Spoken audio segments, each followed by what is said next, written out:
Hello and welcome to Access Community Television, shamelessly promoting our friends and community. My name is Sid Tan and I'm here with Dr. Henry Yu, co-chair of the Legacy Initiatives Advisory Council, which was formed after the British Columbia government apologized for historic wrongs to Chinese British Columbians. Welcome to the show, Henry. Thank you, Sid. It's so great to have you here, and I know that you've been working and in the front lines of Chinatown and doing the history and Chinese migration. I'm just got to ask you, what is so important about this and why are you so interested in it? Well, I have both a personal and a scholarly connection to Chinatown. When I was born in Vancouver when I was a young child, 5 or 6 years old. We used to live in near Britannia, and my grandfather, who had been in Canada since he was a teenager, he had come in 1923, paid the head tax. He had worked all his life in British Columbia, and he was by then, an older retiree, and he would walk me down to Chinatown, all the time to basically to show me off to his friends, these other men who had basically lived and worked their whole lives in Chinatown.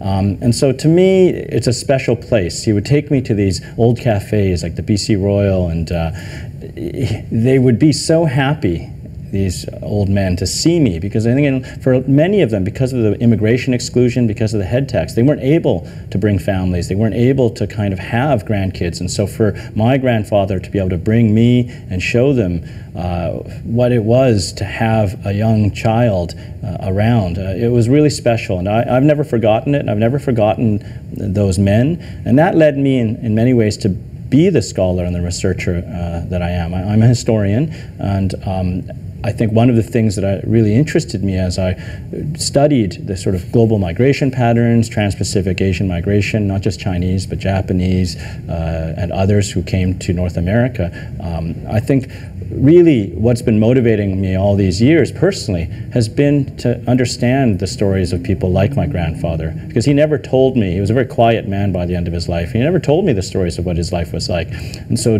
for me to discover the range of what life was like for men like my grandfather, it's been a personal as well as a scholarly journey. Well, you've been a breath of fresh air for telling these stories. I mean, you've been doing terrific work up there with the Instructs program. Getting back to your position as co-chair, one of the legacy initiatives is to look at the feasibility of Chinese Canadian seniors centers and care homes in historic Chinatowns. I'm just wondering if you could tell me a little more of why this should happen. Well, the apology in May of 2014 was made, and I was one of many people who really thought that it's important to have something substantive come out of the apology. And so one of the substantive projects is to look at what the future of Chinatown is. In the 70s, when my grandfather was taking me, Chinatown was actually quite vibrant. There was lots of new migrants, and it had a monopoly, you could say, on Chinese goods. So if you wanted to shop for food, you needed to go there on weekends. And so it was really a place that changed over the years as more and more Chinese restaurants went to other parts of the city, as grocery stores and supermarket chains carried Chinese food. You don't need to go down to Chinatown anymore. And so there was a long 10-year, you could say, process by which a lot of the stakeholders in Chinatown, the clan associations, the family societies, the local Chinatown orgs, as well as others who really cared about Chinatown, came together and in a consensual way, in a collective process, decided what's the vision for the future of Chinatown. In 2011, that Chinatown vision was adopted by the city of Vancouver, and one of the key priorities was seniors housing. And the reason why is because, one of the places there, the Success, Simon K.Y. Lee care home, there's a long wait list, years long. My own grandmother, when she was at the end of her days, she had had a stroke and she needed long-term care. And her home was, on the other side of the city. None of the nurses spoke Cantonese. She was eating, non-Chinese food for the first time in her life. And it wasn't a pleasant way to spend the last days of her life. And to me, that's one of the reasons why to have ethnic-specific care in Chinatown is a way both to honor the legacy of Chinese Canadians who have worked and lived in BC for their lives. But the vision plan from the city calls for 70 market housing units for every social housing unit. And social housing units are not necessarily seniors units. How do you respond to that? Well, I think that's why the Legacy Advisory Initiatives Council is putting funding towards a feasibility study. And the reason why is it's not just about trying to figure out the economics of it. We also have to think of the policy tools that are necessary. Right now, it's not the fault of the city planners, it's not the fault of developers that these seniors housing units aren't going to get built.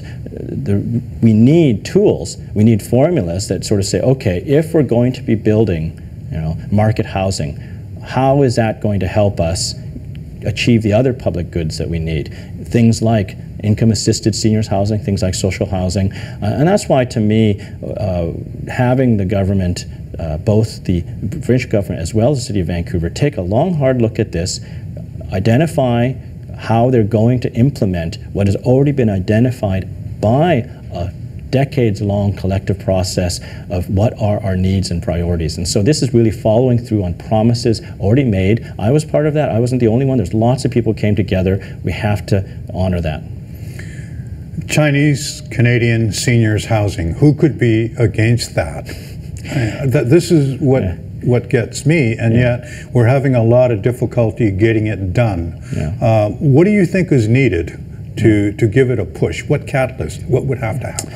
I think what needs to make it happen is for people to come together and make the argument in a way that everybody does agree. And I agree with you. Who could be against Chinese seniors? And no one is, but we need to step forward and actually create the tools. And it's the toolkit that to me has been missing. It's the frustrating part because, if you say, yes, we all care about seniors, but you don't do anything to actually create housing for them or income-assisted housing for those who are in need financially, but also just long-term care housing. And this, you could say, goes for seniors across the city. It's not just Chinese Canadian seniors, but we did, the Chinatown Foundation, a nonprofit who really is concerned about the future of Chinatown, we commissioned a study at UBC by one of my colleagues who's a researcher about what are the ethnic-specific needs for income-assisted seniors housing across the city. And the researchers looked across not just Chinese Canadian communities, but Italian,